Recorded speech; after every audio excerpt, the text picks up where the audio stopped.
আসসালামু আলাইকুম ভিউয়ার্স, আশা করি সবাই ভালো আছেন। আমি আজকে গরুর ভুঁড়ি রান্না করব। তো আমি ভুঁড়িটা ভালো করে ধুয়ে কেটে পরিষ্কার করে নিয়েছি। আমি এখন কড়াইতে তেল দিয়ে তেলটা গরম করে পেঁয়াজ ভেজে তারপর সামান্য পানি দিয়ে এটাতে আদা বাটা রসুন বাটা দিয়ে দিলাম স্বাদ মতো লবণ, মরিচের গুঁড়া, হলুদের গুঁড়া, ধনিয়া গুঁড়া,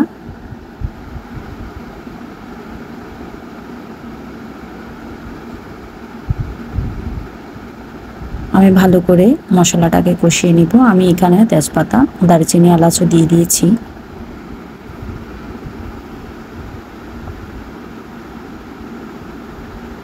দিয়ে দিলাম জিরা গুঁড়া,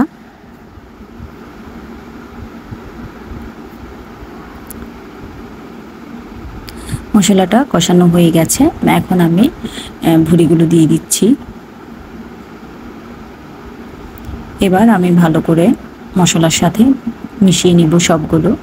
আমি প্রথমেই সামান্য পানি দিয়ে দিয়েছি আর ঢাকনা দিয়ে ঢেকে এটা কিছুক্ষণ কষিয়ে নিব। আবার আমি নেড়ে ছেড়ে দিচ্ছি। এটা চুলার আঁচটা কমিয়ে দিয়ে আমি এটা রান্না করে নিব। কিছুটা সময় নিয়ে এটা রান্না করে নিতে হবে। তো আমার রান্না হয়ে গেছে।